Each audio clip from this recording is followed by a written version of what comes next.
ஒரு வயசான அம்மா ஒரு நாள் ஃபோன் பண்ணாங்க. ஐயா, நான் இந்த தகவல் நிகழ்ச்சியை தினமும் கேட்குறேன், உங்ககிட்ட ஒரு கேள்வி கேட்கணும் அப்படின்னாங்க. என்னங்க அப்படின்னோம். எனக்கு சொந்தமாக ஒரு நல்ல வீடு இருக்குது, வேணுங்கிற அளவுக்கு பணமும் இருக்குது, கணவரும் ரொம்ப நல்லவர், ரிட்டையர் ஆகி வீட்டில் தான் இருக்கிறார், பிள்ளைங்கள்லாம் பெரிய பெரிய உத்தியோகத்தில் இருக்கிறாங்க, அதில் ஒருத்தன் ஐஏஎஸ்ஸு, பணம்லாம் கூட நிறைய கொண்டாந்து கொடுக்குறாங்க. அப்படி இருந்தும் என் மனசில் நிம்மதி இல்லை, வாழ்க்கையில் ஒரு நிறைவு இல்லை அப்படின்னாங்க. ஏன்னு கேட்டோம். அதைத்தான் நான் உங்களை கேட்குறேன், ஏன் அப்படி அப்படின்னு திருப்பி கேட்குறாங்க. எங்களுக்கு ஒன்றும் புரியல, கொஞ்சம் நேரம் குழம்பி போயிட்டோம். இருந்தாலும் அதை அவங்கக்கிட்ட காட்டிக்காமல் கொஞ்சம் சாமர்த்தியமாக, ஏம்மா உங்கள் மனசில் நீங்கள் ஏதோ ஒன்று எதிர்பார்க்குறீங்க, அது நிறைவேறலை அப்படி தானே அப்படின்னு கேட்டோம்.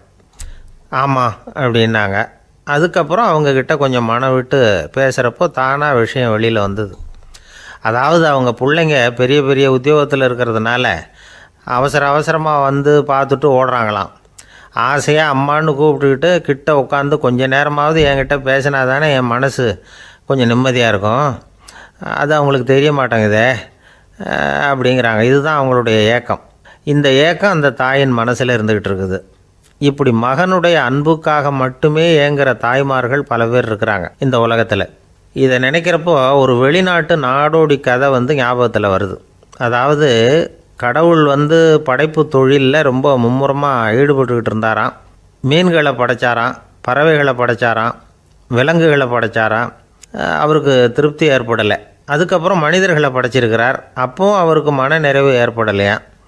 கடைசியாக தன்னுடைய சக்தி முழுசையும் பயன்படுத்தி குறையே இல்லாத அளவுக்கு ஒரு படைப்பை உருவாக்கினாராம். அந்த உன்னதமான ஒரு படைப்பு அதுதான் பெண், அதாவது தாய். இப்படி உருவாக்கி எல்லாரையும் இந்த உலகத்தில் விட்டுவிட்டாராம். அதுக்கப்புறம் கொஞ்ச காலம் கழித்து தன்னுடைய தேவியை அழைச்சிக்கிட்டு இந்த பூலோகத்துக்கு வந்திருக்கிறார். தன்னுடைய குறையில்லாத படைப்பாகிய பெண்ணை பார்த்தாராம். ஏம்மா, உனக்கு இன்னும் ஏதாவது குறை இருந்தால் சொல்லு, அதையும் நிவர்த்தி பண்ணி விடுறேன் அப்படின்னாராம். அந்த அம்மா பார்த்துருக்காங்க.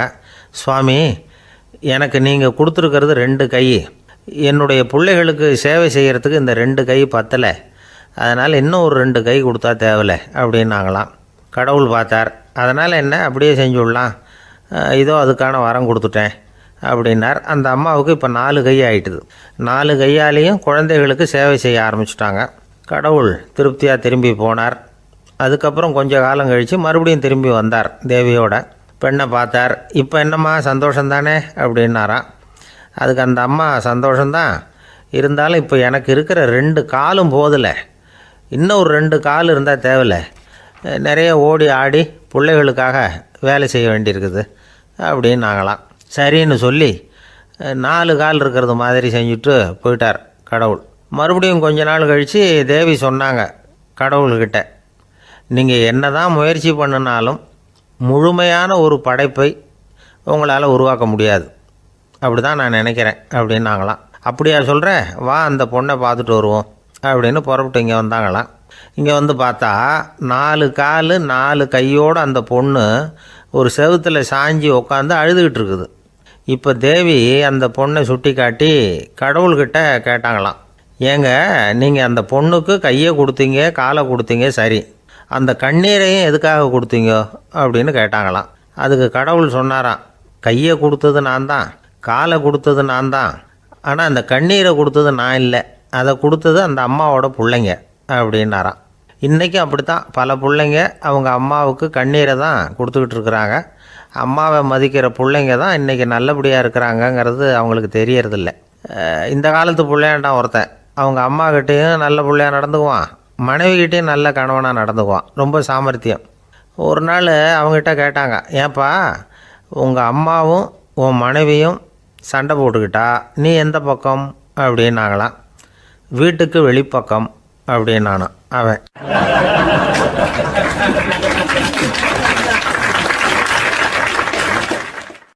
வாழ்க்கையில் ரொம்பவும் அடிபட்டு அல்லல் போட்டுக்கிட்டு இருக்கிற ஒருத்தர் வந்தார்.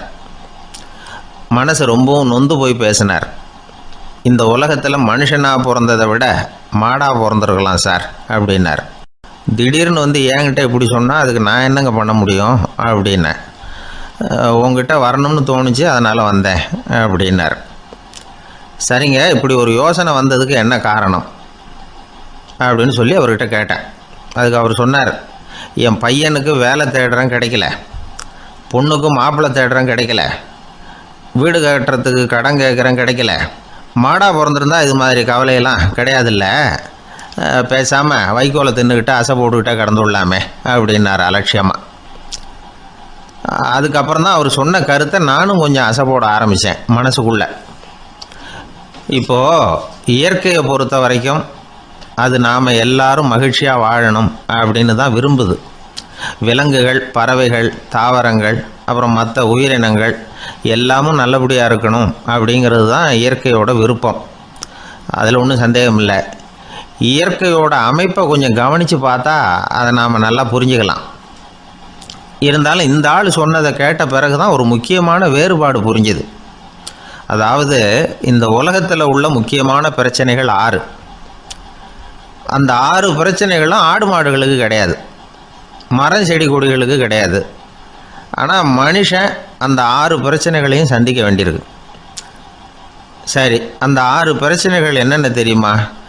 முதல்ல இந்த ஆடு மாடுலாம் நமக்குன்னு சொந்தமாக ஒரு வீடு இல்லையே அப்படின்னு கவலைப்பட்டுக்கிட்டு இருக்கிறதில்ல. ஆனால் மனிதனுக்கு வீடு தேவைப்படுது. இது ஒரு வித்தியாசம். இப்போ 2வது பிரச்சனை என்னென்னா ஆடை பிரச்சனை. ஒரு கோழியோ சேவலோ நாம் போட்டுக்கிறதுக்கு ஒரு சட்டை இல்லையே அப்படின்னு கவலைப்படுறதில்ல. ஆனால் மனுஷனுக்கு அந்த கவலை உண்டு. சரி, இப்போ 3வது என்னன்னு பார்த்தா கல்வி பிரச்சனை. ஒரு பசுமாடு கவலையோடு நின்றுக்கிட்டு இருக்கு அப்படின்னு வச்சுக்குவோம்.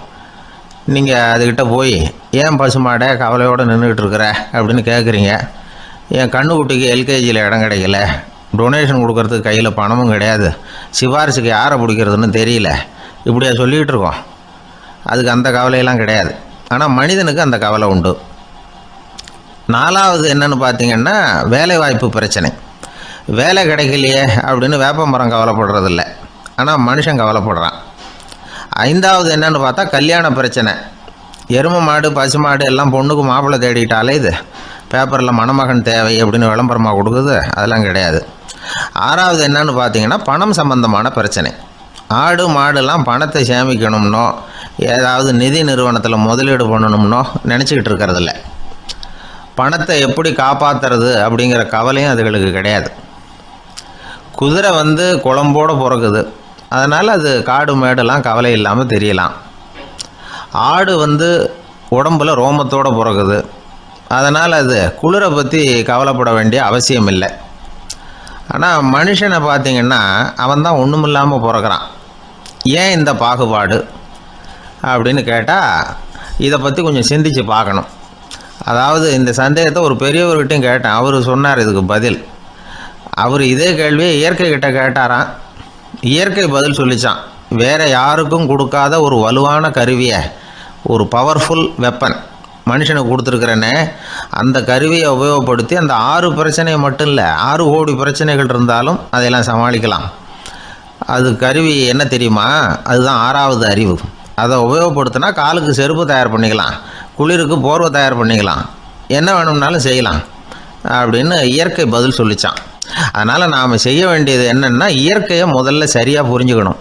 இயற்கையின் படைப்பையே நாம் சரியாக புரிஞ்சுக்கிறது இல்லையே, அதுதான் வேதனை. இந்த கதையை கேளுங்க. இப்போ நகரத்திலேருந்து ஒரு ஆள் கிராமத்துக்கு வந்தான். அங்கே ஒரு சிறுவன் மாடு மேய்ச்சிக்கிட்டு இருந்தான். நகரத்து ஆள் சொன்னான், எவ்வளோ அழகான பசு, அது சரி இதுக்கெல்லாம் ஏன் கொம்பு இல்லைன்னா. இதுக்கு அந்த பையன் பதில் சொன்னான், பசுமாட்டுக்கு கொம்பு இல்லாததுக்கு பல காரணங்கள் உண்டு. கண்ணுக்குட்டியாக இருந்தால் கொம்பு இருக்காது, பசு வளர்ந்து பெருசானதுக்கு அப்புறம் தான் கொம்பு முளைக்கும், இது ஒரு காரணம். சில சமயம் வளர்கிற கொம்பை எடுத்து விடுறது உண்டு, அது ஒரு காரணம். ஆனால் இதுக்கு ஏன் கொம்பு இல்லைன்னு கேட்குறீங்க, அதுக்கு என்ன காரணம்னா இது பசு இல்லை குதிரை அப்படின்னானா.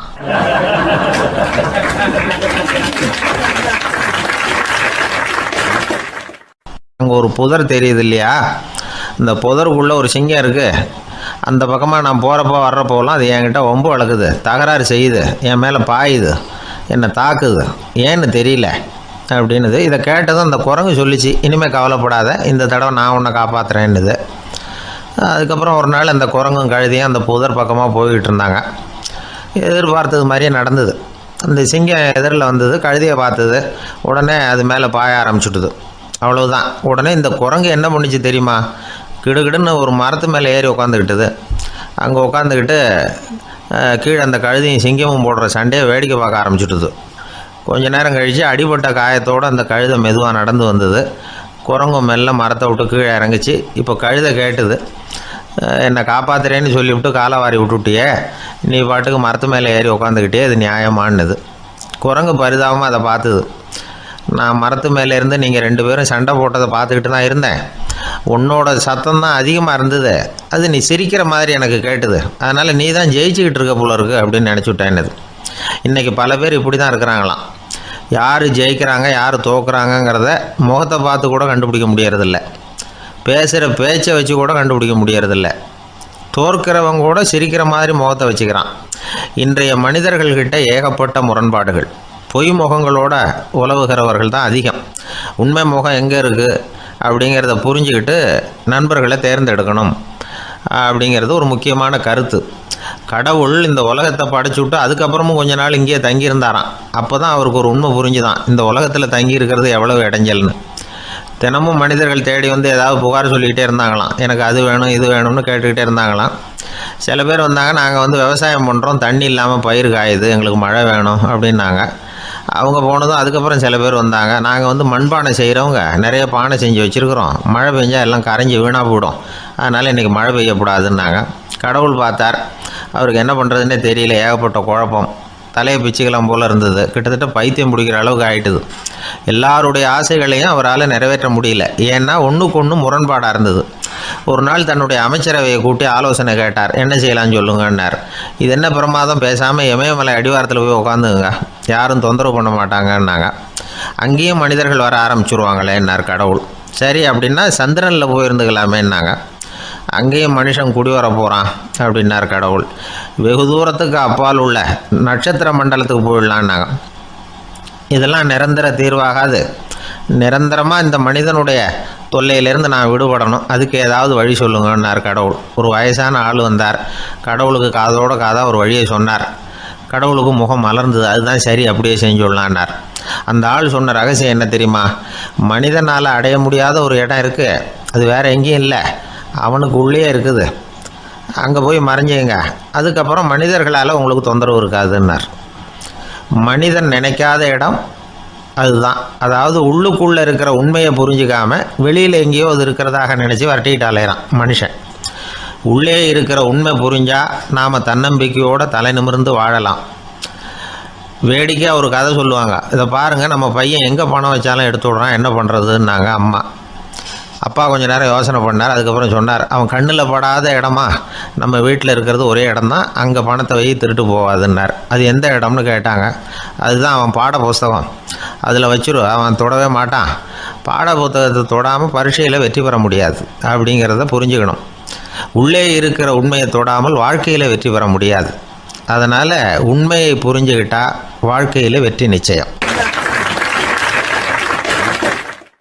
கத்தியை தீட்டாதே புத்தியை தீட்டு அப்படின்னு ஒரு பெரியவர் புத்தி சொன்னார். அதை கேட்ட ஒரு இளைஞன், அது எப்படி பெரியவரை புத்தியை தீட்டுறது? கத்தியை தீட்டுன்னு சொன்னால் ஒரு கருங்கல்லில் கத்தியை தேய்க்கலாம், புத்தியை தீட்டுன்னு சொன்னால் எப்படி தலையை கொண்டுட்டு போய் தரையில் தேய்ச்சிக்கிட்டு இருக்க முடியுமா அப்படின்னா. அந்த பெரியவர் உடனே புரிஞ்சுக்கிட்டார், இந்த இளைஞனுக்கு புத்தி கூர்மை கம்மி அப்படிங்கிறத புரிஞ்சுக்கிட்டார். அது சரி, அறிவுக்கும் புத்திசாலித்தனத்துக்கும் என்ன வித்தியாசம்? இது ஒரு முக்கியமான கேள்வி. அறிவுன்னா என்ன, புத்திசாலித்தனம்னா என்ன? இதே கேள்வியை சாக்ரட்டிஸ் கிட்ட அவருடைய சீடன் ஒருத்தன் கேட்டானான். ஐயா, அறிவுக்கும் புத்திசாலித்தனத்துக்கும் என்னங்க வித்தியாசம் அப்படின்னு கேட்டிருக்கான்.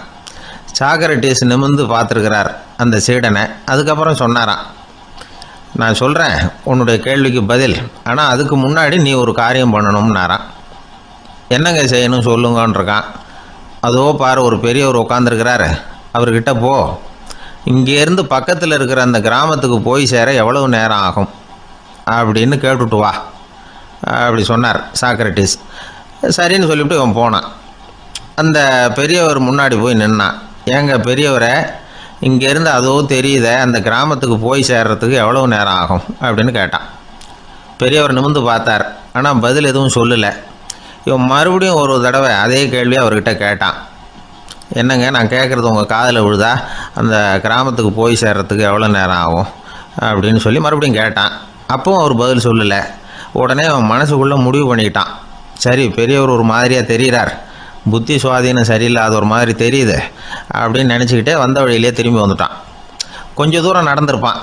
இப்போ அந்த பெரியவர் மறுபடியும் கூப்பிட்டார், இளைஞனே இப்படி வாடினார். இவனுக்கு ஒன்றும் புரியல. மறுபடியும் திரும்பி நடந்தான். அவர் முன்னாடி போய் நின்னான். பெரியவர் சொன்னார், தம்பி இங்கேருந்து அந்த கிராமத்துக்கு போய் சேர்றதுக்கு 5 நிமிஷம் ஆகும் அப்படின்னார். இப்போது அந்த இளைஞன் அந்த முதியவரை ஒரு மாதிரியாக பார்க்க ஆரம்பித்தான். அதுக்கப்புறம் கொஞ்சம் யோசித்தான். பிறகு அவர்கிட்டே கேட்டுட்டான், ஏங்க பெரியவரை இதே பதிலை அப்போவே என்கிட்ட சொல்லியிருக்கலாமே, என்னை திரும்பி போன்னு சொல்லிவிட்டு பாதி தூரம் போனதுக்கப்புறம் மறுபடியும் கூப்பிட்டு அதுக்கப்புறம் இப்படி சொல்கிறீங்களே, இது நியாயமா அப்படின்னா. பெரியவர் சிரித்தார். அதுக்கப்புறம் சொன்னார், ஏன்பா நீ எவ்வளவு வேகமாக நடக்கிறேங்கிறத பார்க்காம நீ கிராமத்துக்கு போய் சேர வேண்டிய நேரத்தை எப்படி என்னால் சொல்ல முடியும்? அதனால தான் உன்னை கொஞ்சம் தூரம் நடக்க விட்டு உன்னுடைய நடையின் வேகம், அந்த கிராமம் இருக்கிற தூரம் ரெண்டையும் கணக்கு போட்டு அதுக்கப்புறம் நேரத்தை சொன்னேன்னார். சீடன் வந்து தலை குனிந்தான். அப்படியே திரும்பி வந்து சாக்ரட்டிஸ் முன்னாடி நின்னான். சாக்ரட்டிஸ் இப்போ சொல்கிறார், தம்பி அதுக்கு பேர் தான் புத்திசாலித்தனம். இந்த அறிவு கூர்மை வந்து எல்லா இளைஞர்களுக்கும் வரணும் அப்படிங்கிறதுக்காகத்தான் கத்தியை தீட்டாத புத்தியை தீட்டு அப்படின்னு பெரியவங்கள்லாம் சொல்லிகிட்டு இருக்கிறாங்க. புத்தியை தீட்டுறவங்கெல்லாம் வாழ்க்கையில் அறிவாளியாகிறாங்க, தீட்டாதவங்க கோமாளியாகிறாங்க. இதுதான் இன்றைக்கி நடக்கிறது. அதனால் அறிவு கூர்மைங்கிறது வேறு. இந்த காலத்து ஆசாமி ஒருத்தர் இன்னொருத்தரை பார்த்து கேட்டார், ஏங்க ஒரு விமானம் இங்கேருந்து புறப்பட்டு 2 மணி நேரத்தில் மதுரைக்கு போய் சேருது. நல்லா கவனிங்க, ஒரு விமானம் இங்கேருந்து புறப்பட்டு 2 மணி நேரத்தில் மதுரைக்கு போய் சேருது அப்படின்னா என்னோடய வயசு என்னன்னு கேட்டார். இவர் கேட்குறதுல ஏதாவது அர்த்தம் இருக்கா? அதாவது இங்கேருந்து புறப்பட்டு 2 மணி நேரம் ஆகுது மதுரைக்கு போகிறதுக்கு, அப்படின்னா என் வயசு என்னன்னு கேட்குறாரு. இதை கேட்ட உடனே அவர் பதில் சொன்னார், அப்படின்னா உங்களோட வயசு 20 அப்படின்னார். எப்படிங்க அவ்வளவு கரெக்டாக சொன்னீங்க அப்படின்னு கேட்டார். வேறு ஒன்றும் இல்லை, எங்கள் பக்கத்து வீட்டில் ஒரு முழு பைத்தியம் இருக்குது, அதோட வயசு 40, அப்படின்னா உன் வயசு 20 தான் இருக்கணும் அப்படின்னார். அரை பைத்தியம்னு முடிவு பண்ணிக்கிட்டார். அதனால் வாழ்க்கையில் அறிவு கூர்மைங்கிறது ரொம்ப அவசியம். அந்த புத்திசாலித்தனம் இருக்கிறவங்க வாழ்க்கையில் வெற்றி பெறுவது நிச்சயம்.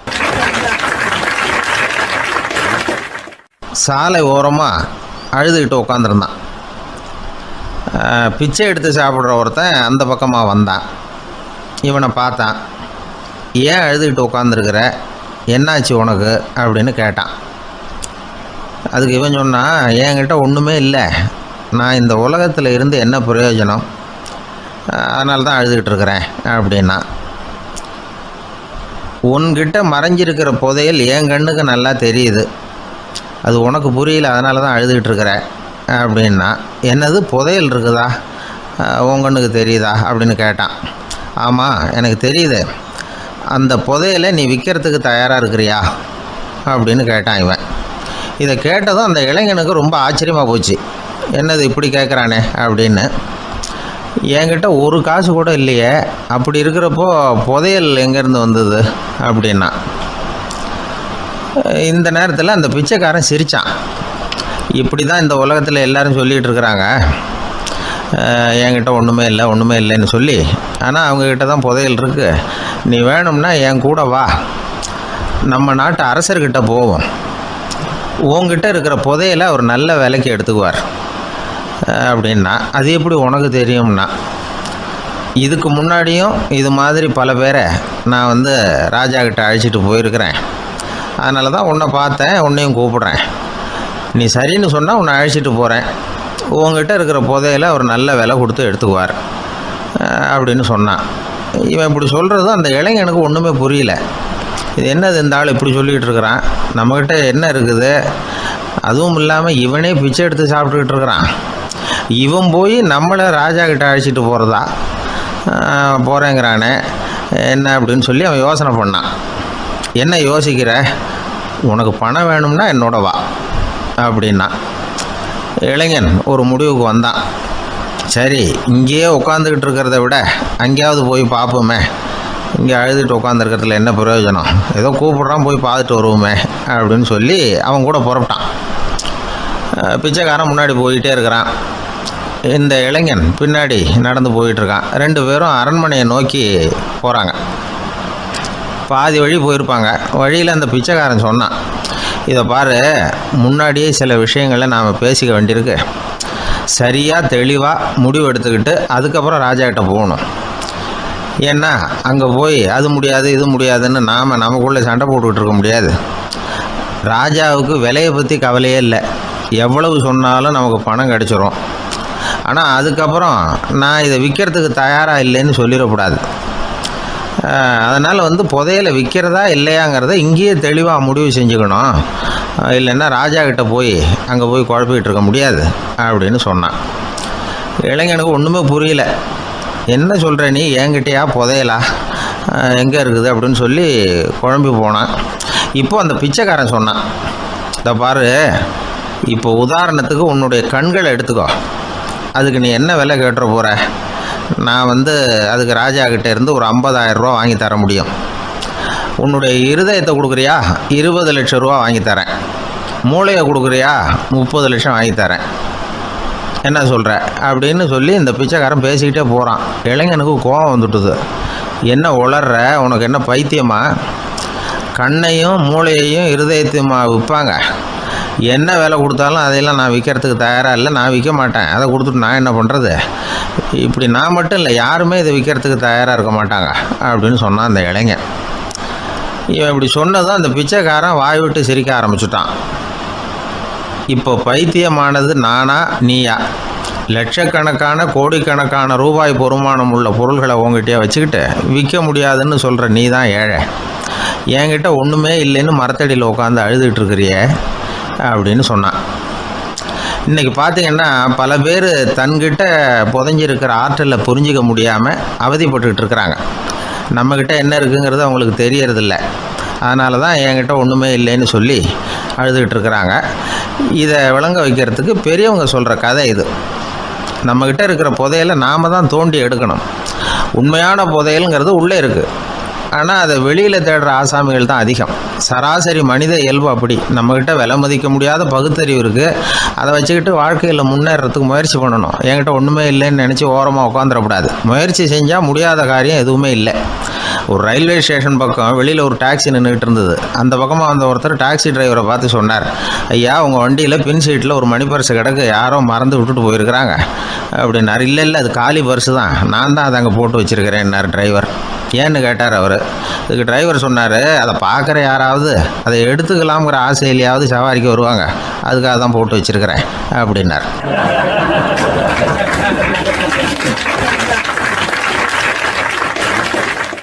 ஒரே ஒரு ஊரில் ஒரு ராஜா இருந்தார். அவர் பேரில் மக்களுக்கு ரொம்ப மரியாதை. அவ்வளவு நல்லா ஆட்சி புரிஞ்சுக்கிட்டு வந்தார். அவருக்கு வயசாகிட்டுது. அதனால் ஒரு நாள் அமைச்சரை கூப்பிட்டார். இதை பாருங்கள், எனக்கு வயசாகிட்டுது, அதனால் இந்த அரச பொறுப்பையெல்லாம் நீங்கள் ஏற்றுக்குங்க அப்படின்னார். அதுக்கப்புறம் ராணியை கூப்பிட்டார். வா, நாம் இனிமேல் இங்கே இருக்க வேணாம், காட்டுக்கு போய் தவம் பண்ணலாம் அப்படின்னு கூப்பிட்டார். இந்த செய்தி மக்களுக்கு அறிவிக்கப்பட்டது. மக்கள் உடனே கூட்டம் கூட்டமாக அரண்மனைக்கு வர ஆரம்பிச்சுட்டாங்க. மன்னரை போய் பார்க்குறாங்க. அரசே, தாங்கள் எங்களுக்கு தந்தை மாதிரி. நீங்கள் காட்டுக்கு போயிட்டால் நாங்கள்லாம் இங்கே எப்படி இருக்க முடியும்? எங்களுக்கெல்லாம் எந்த துன்பமும் இல்லாமல் பார்த்துக்கிட்டு வர்றீங்க. இது மாதிரியான ஒரு அரசாட்சி இல்லைன்னா மக்கள் வாழ்ந்து என்ன பயன் அப்படின்னாங்க. இருந்தாலும் என்ன பண்ணுறது, வயசாயிட்ட காரணத்தினால இந்த முடிவுக்கு வர வேண்டியிருக்குது அப்படின்னாரா ராஜா. அப்படின்னா நீங்கள் காட்டுக்கு போக வேணாம், நாங்கள் போகிறோம்.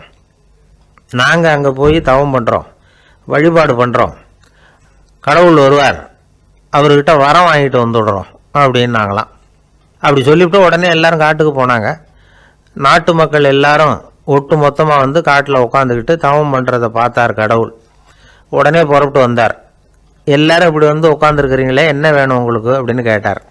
உடனே மக்கள் எல்லாரும் ஒரு குரலில் சொன்னாங்க, சுவாமி, எங்கள் மன்னன் ரொம்ப நாளைக்கு நல்லபடியாக இருக்கணும். அவர் மகிழ்ச்சியாகவும் உடல் நலத்தோடும் இருந்தால் தான் நாங்கள் அமைதியாக வாழ முடியும் அப்படின்னாங்க. சரி, அதுக்கு என்ன செய்யணும் அப்படின்னார் ஆண்டவன். எங்கள் மன்னருக்கு இன்னும் ஒரு 100 வருஷம் ஆயுளை கொடுங்க அப்படின்னாங்க. அவ்வளவு தானே, சரி அப்படியே ஆகட்டும் அப்படின்னு சொல்லிவிட்டு ஆண்டவன் போயிட்டார். மக்கள் மகிழ்ச்சியோடு திரும்பி வந்தாங்க. மன்னா, கடவுள் வரம் கொடுத்துட்டார், நீங்கள் 100 வருஷம் வாழ போகிறீங்க அப்படின்னாங்க. இதை கேட்டதும் ராணி ராஜாவை வணங்கி நான் தவம் செய்ய போகிறேன் அப்படின்னு புறப்பட்டாங்க. உடனே மக்கள் என்ன நினச்சாங்க தெரியுமா? ஐயோ, நாம் ராஜாவுக்கு மட்டும்தானே நீண்ட ஆயுள் வேணும்னு வரம் வாங்கினோம், ராணிக்கு வாங்கலையே, அதுதான் கோபத்தில் புறப்பட்டாங்க போல இருக்கு அப்படின்னு நினச்சி வருத்தப்பட்டாங்க. ஆனால் ராணி நினச்சது அது இல்லை. ராணி போய் தவம் பண்ணாங்க, கடவுள் காட்சி கொடுத்தார். இவங்க கேட்குறாங்க, சுவாமி, ராஜாவுக்கு மட்டும் 100 வருஷம் ஆயுள்னு வரம் கொடுத்துட்டீங்க, அப்படின்னா குடிமக்களும் 100 வருஷம் இருக்கணும். இப்படிப்பட்ட குடிமக்கள் இல்லைன்னா அப்படிப்பட்ட அரசன் இருந்து என்ன பிரயோஜனம் அப்படின்னாங்களாம். ஆண்டவன் பார்த்தார், சரி அவங்களும் 100 வருஷம் வாழ்வாங்க, அது மட்டும் இல்லை நீயும் 100 ஆண்டு காலம் வாழ வரமளிக்கிறேன் அப்படின்னு சொல்லிவிட்டு மறைஞ்சிட்டார். இதில் ஆண்டவன் வர்றதும் மறையிறதும் முக்கியம் இல்லை. இதில் கவனிக்க வேண்டியது ஆள்கிறவனின் விசாலமானம், குடிமக்களின் விசாலமானம், ஆள்கிறவன் மனைவியினுடைய விசாலமானம். இப்படி ஒரு நாடு இருந்துட்டுதுன்னா எப்படி இருக்கும் வாழ்க்கை நினச்சி பாருங்கள். அதனால தான் பெரியவங்கள்லாம் சொல்கிறாங்க, இதய வாசல் திறந்தே இருக்கணும், இதயத்தின் கதவுகளை மூடாதீங்க அப்படின்னு சொல்லுவாங்க. என்கிட்ட ஒருத்தர் சொன்னார், என்னுடைய இதய வாசல் எப்பவும் திறந்தே தான் இருக்குதுன்னார். எதனால் அப்படி சொல்கிறீங்க அப்படின்னு கேட்டோம். டாக்டரே சொல்லிவிட்டார், என்னுடைய இதயத்தில் ஒரு ஓட்டை இருக்குது அப்படின்னு, வால்வு சரியில்லையா அப்படிங்கிறார்.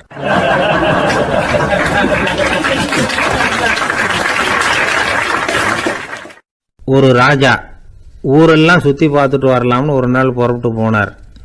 ஒரு இடத்துல தறி நெசவு வேலை ரொம்ப மும்முரமாக நடந்துக்கிட்டு இருந்தது. ஒரு பெரியவர் தறியால் நெசவு வேலை செஞ்சுக்கிட்டு இருந்தார். பக்கத்தில் ஒரு அழகான பொண்ணு உட்காந்து நூலை சுற்றிக்கிட்டு இருக்குது. ராஜா அந்த பெரியவரை பார்த்து யார் இந்த பொண்ணுன்னு விசாரித்தார். ராஜா அப்படி கேட்டதும் அவருக்கு ரொம்ப பெருமையாக போயிட்டுது. ஏன்னா உட்காந்துருந்தது அவரோட மகள். அரசே, இது என்னுடைய மகள், இவ வேகமாக நூல் திரிக்கக்கூடியவள், வைக்கோலை எடுத்து இவ திரிச்சா கூட அது எல்லாம் பவுனிழையாக வெளியில் வரும் அப்படின்னு ஒரு ராசி இவளுக்கு அப்படின்னு ரொம்ப பெருமையாக ராஜா கிட்ட சொன்னார். ராஜா இதை கேட்டதும் அசந்துட்டார். அப்படியா, இவ்வளவு அழகும் சாமர்த்தியமும் உள்ள இந்த பொண்ணு என்னோட வரட்டுமே, இவளை என் மருமகளை ஆக்கிக்கிறேன் அப்படின்னார் ராஜா. அந்த பெரியவருக்கு ஒன்றும் புரியல. ஏதோ கொஞ்சம் பெருமையாக சொல்ல போக அது இப்படி ஆயிட்டுதே அப்படின்னு கவலைப்பட்டார். இருந்தாலும் ராஜா பேச்ச தட்ட முடியுமா, மகளை அனுப்பி வச்சுட்டார். ராஜா அந்த பொண்ணை அரண்மனைக்கு அழைச்சிட்டு வந்தார். அங்கே ஒரு அறையில் வச்சு பூட்டி விட்டார். அந்த ரூமு நிறைய வைக்கோலை கொண்டாந்து போட்டு அடைச்சாங்க. 3 ராட்டைகள் வேற வச்சுருந்தாங்க.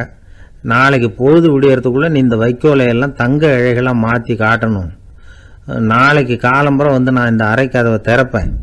உன் தகப்பன் சொன்னது மாதிரி எல்லாம் தங்கமாக மாறி இருக்கணும், இல்லைன்னா நீ உயிர் தப்ப முடியாது அப்படின்னு உத்தரவு போட்டார். பாவம் அந்த பொண்ணு என்ன பண்ணும், பகல் பூரா அழுதுகிட்டே உட்காந்துருக்குது. ராத்திரி பூராவும் தூக்கம் வரல. மறுநாள் அதிகாலை நேரத்தில் யாரோ கதவை தட்டுற சத்தம் கேட்டுது. பயந்துக்கிட்டே கதவை திறக்கிறா. திறந்து பார்த்தா வெளியில் 3 அவலட்சணமான பெண்கள். ஒருத்திக்கு வந்து கால் அகலமாக முறை மாதிரி இருக்குது, இன்னொருத்திக்கு கட்டை விரல் கரண்டி மாதிரி பெருசாக இருக்குது, 3ஆவது பொண்ணுக்கு உதடு தடித்து ரப்பர் மாதிரி தொங்கிக்கிட்டு இருக்கு. யார் நீங்கள், உங்களுக்கு என்ன வேணும் அப்படின்னு கேட்குது இந்த பொண்ணு. நாங்கள் உங்களுக்கு உதவி செய்கிறதுக்கு தான் வந்திருக்கிறோம் அப்படின்னு சொல்லி உள்ளே வந்தாங்க. உட்காந்தாங்க. கொஞ்ச நேரத்துக்குள்ளே உள்ளே இருந்த வைக்கோலையெல்லாம் தங்க இழைகளாக மாற்றி கொடுத்துட்டு போயிட்டாங்க. காலையில் ராஜா வந்தார், பார்த்தார். ஆஹா பேஷுனார். இன்னும் கொஞ்சம் வைக்கோலை கொண்டாந்து அந்த ரூமில் போட சொன்னார். இந்த வைக்கோலையும் இன்றைக்கி தங்கமாக மாற்றி விடு, நாளைக்கு மறுநாள் உனக்கும் இளவரசனுக்கும் கல்யாணம்னு சொல்லிவிட்டார். இன்றைக்கி ராத்திரி அந்த 3 பொண்ணுங்களும் வந்தாங்க. வைக்கோலை பொண்ணு இழைகளாக மாற்றினாங்க, புறப்பட்டாங்க. இந்த பொண்ணு அவங்க காலில் விழுந்து வணங்கினா. என் உசுரை காப்பாற்றினீங்க, உங்களுக்கு நான் என்ன கைமாறு செய்ய போகிறேன் அப்படின்னா. பயப்படாத, நீ விரும்பினா எங்களுக்கு ஒரு உதவி செய்யலாம். உன்னுடைய கல்யாணத்துக்கு நாங்கள் 3 பேரும் வரோம். நீ எங்களை வந்து வரவேற்று ராஜாக்கிட்டையும் இளவரசர்கிட்டையும் நாங்கள் வந்து உன்னோட பெரியப்பா பொண்ணுங்கன்னு சொல்லி அறிமுகப்படுத்தி வை, நாங்கள் விருந்து சாப்பிட்டுட்டு போயிடுறோம் அப்படின்னாங்க. ரொம்பவும் சந்தோஷமாக சரின்னு ஒத்துக்கிட்டா. கல்யாண நாள் வந்தது. கல்யாணம் ரொம்ப கோலாகலமாக நடந்துக்கிட்டு இருக்கு. எல்லா தேசத்து ராஜா ராணிகளும் வந்துக்கிட்டு இருக்கிறாங்க. அந்த 3 அவலட்சணமான பொண்ணுங்களும் வந்து சேர்ந்தாங்க. யார் இவங்கன்னு கேட்டார் ராஜா. என் பெரியப்பா பொண்ணுங்க அப்படின்னா அந்த பொண்ணு. காலும் உதடும் கட்டை விரலும் ஏன் இப்படி உங்களுக்கு அவலட்சணம் ஆயிட்டுது அப்படின்னு கேட்டார். அதுக்கு அந்த பொண்ணுங்க பதில் சொன்னாங்க, என்ன செய்யறது, ஓயாமல் வைக்கோலை நூற்று ஒருத்தியோட கட்டை விரல் அப்படி கரண்டி மாதிரி ஆயிட்டுது, நாக்கில் தொட்டு தொட்டு திரிச்சதுனால ஒருத்தியோட உதடு அப்படி ஆயிட்டுது, காலால் கட்டையை அழுத்தி அழுத்தி தறி போட்டதுனால இன்னொருத்தையோட கால் அப்படி ஆயிட்டுது, உங்கள் மருமகளாக வந்திருக்கிற இந்த பொண்ணு அந்த மூணையுமே செய்ய தெரிஞ்சவ தான், என்ன ஆக போதோ இன்னும் கொஞ்ச நாளில் அப்படின்னாங்க. அவ்வளவுதான். ராஜா பயந்துட்டார். அம்மா, இன்னையிலேருந்து நீ இளவரசனின் மனைவி, நீ எப்பவும் அழகாக இருக்கணும், அதனால் நீ இனிமேல் வைக்கோலை திரிக்கவே கூடாது அப்படின்னு உத்தரவு போட்டார். அவளை இக்கட்டான சூழ்நிலையிலிருந்து காப்பாற்றின அந்த 3 பொண்ணுங்களும் சந்தோஷமாக திரும்பி போயிட்டாங்களாம். சுவாமி சின்மயானந்தர் இந்த கதையை சொல்லியிருக்கிறார். தன்னலம் மறந்து சுயலாபத்தை தியாகம் செய்கிறது வைக்கோல்ல இருந்து தங்க இழையை நூக்கிறது மாதிரி அப்படிங்கிறார் அவர். அது இருக்கட்டும், இப்போ நம்ம கதைக்கு வருவோம். ஒரு ராஜா தன்னோட மகனுக்கு சுயவரம் நடத்தினார். எல்லா தேசத்திலிருந்தும் ராஜகுமாரர்கள் வந்திருந்தாங்க. ராஜகுமாரியை கல்யாணம் பண்ணிக்கலாம்ங்கிற ஆசையில் சுயம்பர மண்டபத்திலேருந்து எல்லா ராஜகுமாரர்களும் அலறி அடிச்சுக்கிட்டு வெளியில் ஓடி வந்துகிட்டு இருக்கிறாங்களாம். ஏன் அப்படி எல்லாரும் மிரண்டு போய் ஓடி வர்றாங்கன்னு கேட்டார் ஒருத்தர். அதுக்கு இன்னொருத்தர் விவரம் சொன்னார். ராஜகுமாரியை இன்னைக்கு தான் அவங்க நேரில் பார்த்தாங்களாம், அதுதான் அப்படி ஓடி வந்துகிட்டு இருக்கிறாங்க அப்படின்னார்.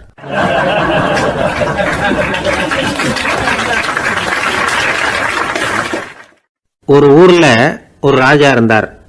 அவர் அடிக்கடி காட்டுக்கு வேட்டையாட போவார். சில நண்பர்களையும் கூட அழைச்சிக்கிட்டு போவார். காட்டுக்கு போனதும் ஆளுக்கு ஒரு பக்கமாக போய் வேட்டையாடுவாங்க. சாயந்தரமாக திரும்பி வருவாங்க. மறுநாள் அரண்மனையில் உட்காந்து ஒவ்வொருத்தரும் அவங்க அனுபவங்களை எல்லாம் சொல்லிக்குவாங்க. அவங்க வீரத்துக்கு தகுந்த மாதிரி பரிசை அந்த ராஜா கொடுப்பார்.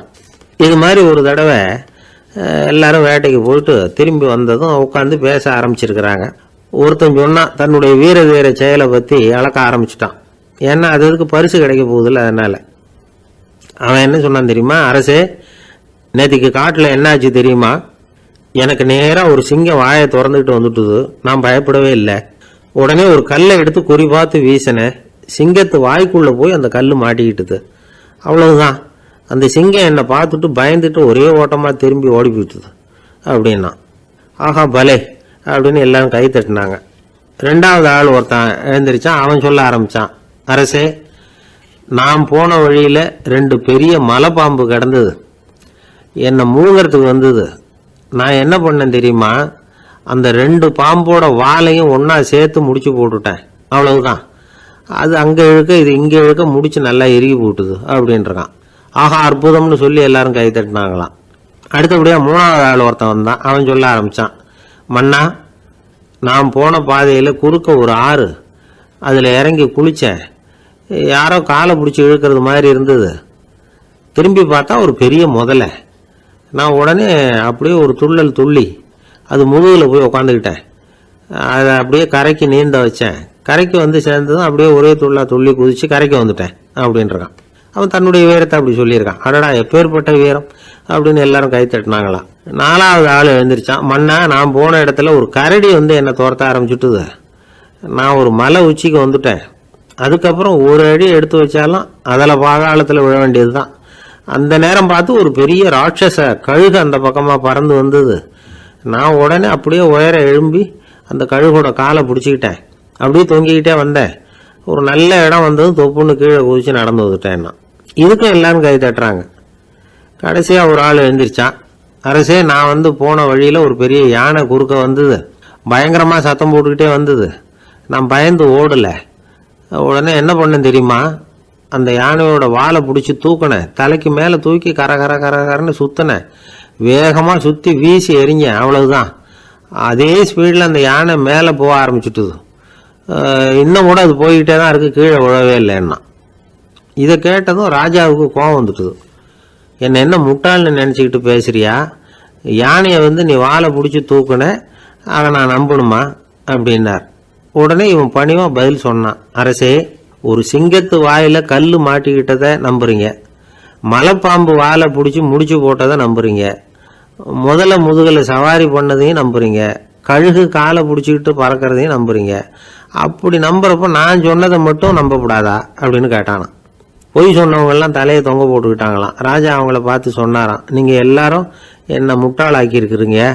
கடைசியாக பேசின இவன் தான் எனக்கு உண்மை எது பொய் எதுங்கிறத புரிய வச்சிருக்கிறான், இவன் தான் உண்மையான தைரியசாலி அப்படின்னு சொல்லி அவனுக்கே பரிசையெல்லாம் கொடுத்து பாராட்டினாராம். இப்படி ஒரு கதை. உண்மையை நிலைநாட்டுகிறவன் தான் உண்மையான வீரன் அப்படிங்கிறத இதிலிருந்து நாம் புரிஞ்சுக்கணும். இந்த காலத்துல எல்லாம் பொய் சொன்னாதான் பிழைக்க முடியுங்கிறது ஒரு சில பேரோட நம்பிக்கை. ஒரு அப்பாவுக்கு தன் மகனுக்கு பொய் சொல்ல தெரியலையேங்கிற கவலை. பொய் சொன்னாதான் இந்த உலகத்தில் பிழைக்கலாம், ஆனால் இவனுக்கு அது தெரியலையே, அதனால் இவனை அழைச்சிட்டு போய் நடுக்கடலில் விட்டுட்டு வந்துடுவோம் அப்படின்னு அழைச்சிட்டு புறப்பட்டான். கடற்கரைக்கு போனான். மகனுக்கு சந்தேகம், எங்கேப்பா என்னை அழைச்சிட்டு போகிறேன்னு கேட்டிருக்கான். கடலில் மீன் பிடிக்க கற்றுக் கொடுக்க போகிறேன் உனக்கு அப்படின்னு நானா. நான் ஏற்கனவே மீன் பிடிச்சிட்டேனேன்னு நானா இவன் மகன். எங்கே அதுன்னு கேட்டிருக்கான் அப்பங்காரன். சுட்டு சாப்பிட்டுட்டேன்னு இருக்கான் புள்ள. அப்பங்காரன் பார்த்தான், சரி நம்ம புள்ள பொழைச்சிக்கோ அப்படின்னு சொல்லி திருப்பி அழைச்சிட்டு வந்துட்டானா. இணை புரியாத 2 நண்பர்கள் இருந்தாங்களாம். 2 பேரும் விடாமல் சிகரெட்டு குடிக்கிறவங்க. அதில் ஒருத்தன் செத்து போட்டான், இன்னொருத்தன் அதுக்கப்புறம் 2 சிகரெட்டாக குடிக்க ஆரம்பித்தானா. ஏன் இப்படி பண்ணுறேன்னு கேட்டிருக்காங்க. நான் ஒரு சிகரெட்டு தான் குடிக்கிறேன், செத்து போன என்னுடைய ஃப்ரெண்டு இருக்கானே செத்து போனவன், அவனுக்காக இன்னொரு சிகரெட்டு குடிக்கிறேன் அப்படின்னு நானா. இது ரொம்ப ஆபத்து, விட்டுடு அப்படின்னு சொல்லியிருக்காங்க. சரின்னு ஒத்துக்கிட்டான். ஆனால் அதுக்கப்புறமும் ஒரு சிகரெட் வீதமாக குடிச்சிக்கிட்டே இருந்தான். சிகரெட்டு பழக்கத்தை நீ இன்னும் விடலையான்னு கேட்டாங்களாம். அந்த பழக்கத்தை நான் எப்போவோ விட்டுட்டேன், இப்போ நான் குடிக்கிறது என் ஃப்ரெண்டுக்காக அப்படின்னு நானா. இவங்கெல்லாம் எப்படி திருந்துறது?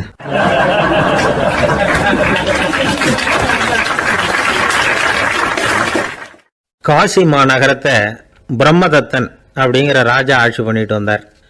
அவர் ஒவ்வொரு வருஷமும் ஒரு திருவிழா நடத்துறது வழக்கம். எல்லா தேசத்திலிருந்தும் எல்லா வகையான ஜனங்களும் அதில் வந்து கலந்துக்குவாங்க. ஒரு சமயம் அது மாதிரி விழா நடந்துக்கிட்டு இருந்தது. வைகுண்டத்திலிருந்து தேவலோகத்திலிருந்து நிறைய தேவகுமாரர்கள்லாம் காசி நகருக்கு அப்போது வந்திருந்தாங்க. அதில் முக்கியமாக ஒரு 4 தேவகுமாரர்கள். அந்த 4 பேரையும் சுற்றி ஏகப்பட்ட கூட்டம். அப்படி என்ன விசேஷம் அவங்கக்கிட்ட அப்படின்னா, மற்றவங்களை விட அவங்க முகம் அழகாக இருந்ததா அப்படி பார்த்தா அப்படியும் இல்லை. அவங்க அணிஞ்சிருந்த மலர் மாலைகள் தான் அதுக்கு காரணமாக. அந்த மலர்கள்லேருந்து அப்படி ஒரு அபூர்வமான நறுமணம். இதுக்கு முன்னாடி இப்படி ஒரு நறுமணத்தை அந்த ஊர் ஜனங்க அனுபவிச்சதே இல்லை. அதுதான் அந்த 4 பேரையும் சுற்றி கூட்டம். எல்லாரும் கேள்வி கேட்க ஆரம்பித்தாங்க. உடனே அந்த 4 தேவகுமாரர்களும் எல்லாருக்கும் தெரியும்படியாக வானத்தில் எழும்பி கொஞ்சம் உயரமாக நின்றுக்கிட்டாங்க. கீழே நின்றுக்கிட்டு இருந்த அரசன்லேருந்து ஆண்டி வரைக்கும் ஒருத்தர் பாக்கி இல்லாமல் ஒரே குரலில் எல்லாரும் அவங்கள பார்த்து, எங்களுக்கும் இது மாதிரி மாலையை போட்டுக்கணும்னு ஆசையாக இருக்குது, அதுக்கு நீங்கள் தான் அருள் பண்ணணும் அப்படின்னு கேட்டுக்கிட்டாங்க. மாலை போட்டுக்கிறதுனா எல்லாருக்கும் ஆசையாக தானே இருக்கும். அந்த 4 தேவகுமாரர்களில் ஒருத்தர் புத்தர் பிரான். அவர் சொன்னார், பூலோகவாசிகளே, நான் சொல்கிறத கொஞ்சம் பொறுமையாக கேளுங்க. கக்காரு அப்படிங்கிற கற்பக விருஷத்தின் மலர்களால் தொடுக்கப்பட்டது இந்த மாலை. இதுக்கு நிறைய சக்தி உண்டு. எந்த காலமும் இது வாடாது, வாசனையும் குறையாது. ஆனால் இதை அணிந்து கொள்றதுக்கு சில தகுதிகள் தேவை அப்படின்னார். என்ன தகுதி அது சொல்லுங்களேன் அப்படின்னு ஏக காலத்தில் எல்லாரும் சத்தம் போட்டாங்க. தீய இயல்புகள் உள்ளவங்க, இழிந்த சிந்தனை, இழிந்த செயல் உள்ளவங்க இந்த மாலையை அணிய முடியாது அப்படின்னார். அவ்வளோதான். கூட்டத்தில் சத்தம் போட்டவங்கள்லாம் மெதுவாக அப்படி அடங்க ஆரம்பிச்சிட்டாங்க. இன்னொரு தேவகுமாரன் சொன்னார், அடுத்தவங்க பொருளை அபகரிக்காதவன், அடுத்தவங்களுக்கு கெடுதல் பண்ணக்கூடிய பொய் பேசாதவன், பேராசையினால் கெட்ட வழியில் பொருள் ஈட்ட நினைக்காதவன் இந்த மாலையை போட்டுக்கலாம் அப்படின்னார். கூட்டத்திலிருந்து யாரும் முன்னுக்கு வரல. ஒரே ஒரு ராஜகுரு மட்டும் கொஞ்சம் முன்னாடி வந்தார். பெரியவர், படித்தவர். அவர், எனக்கு தகுதி இருக்குது அந்த மாலையை போட்டுக்கிறதுக்கு அப்படின்னார். வேறு ஒன்றும் இல்லை, பொய் சொல்லியாவது அந்த மாலையை வாங்கிக்குவோமே அப்படின்னு முடிவு பண்ணிட்டார் அவர். அவ்வளோதான், மாலையை வாங்கிட்டார். அடுத்த தேவகுமாரன் பேசினார். யாருக்கு திடமான அறிவும் மனமும் இருக்குதோ, யாருக்கு நல்ல காரியங்களில் அசையாத ஈடுபாடு இருக்குதோ, நல்ல அரிய பொருள்களை தனியாக தான் மட்டும் அனுபவிக்க விரும்பாதவர் யாரோ அவர் முன்னாடி வந்து இந்த மாலையை வாங்கிக்கலாம் அப்படின்னார். அந்த தகுதியும் எனக்கு இருக்குன்னார் ராஜகுரு. மாலையை வாங்கி போட்டுக்கிட்டார்.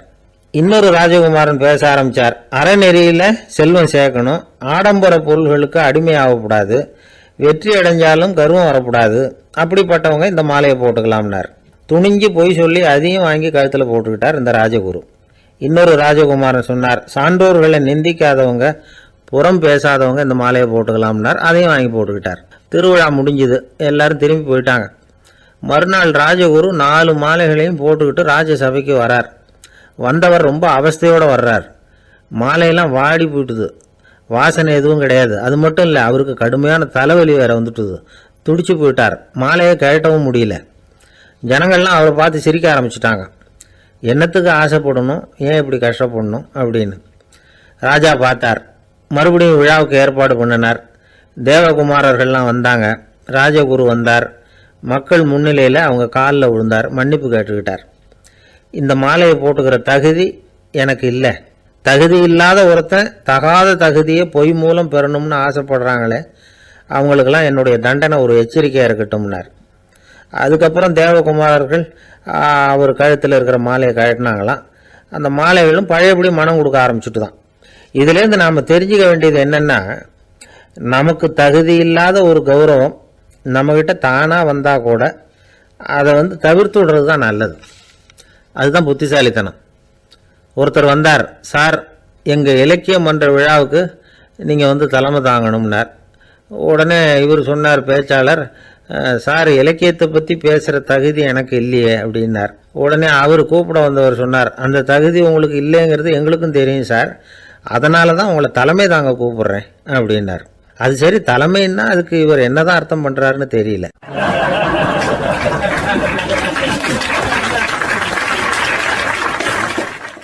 அளவுக்கு மிஞ்சினால் அமிர்தமும் நஞ்சு அப்படின்னு சொல்லுவாங்க. அது உண்மைதான்.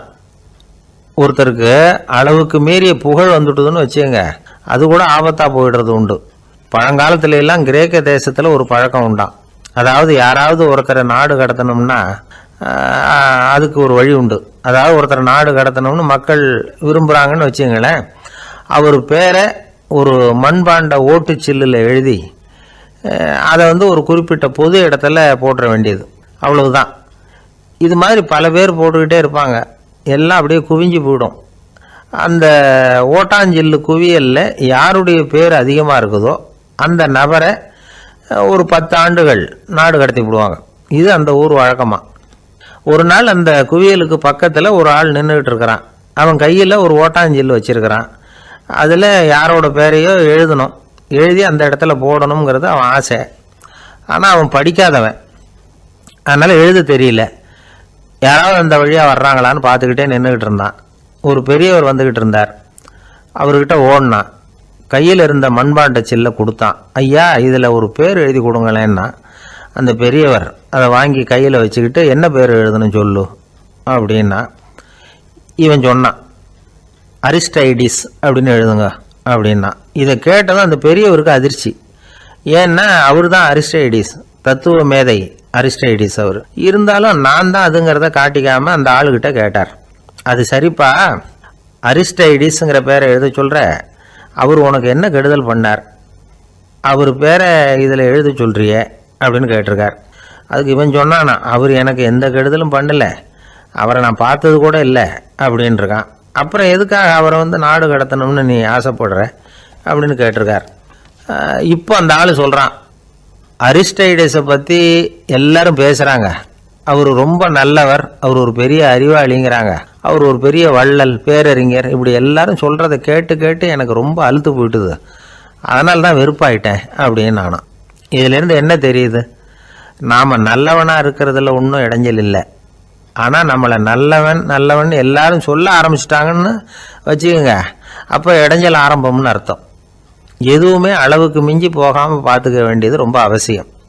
அளவுக்கு அதிகமாக ஆசைப்படாதவங்களில் ஆப்ரஹாம் லிங்கனும் ஒருத்தரான்.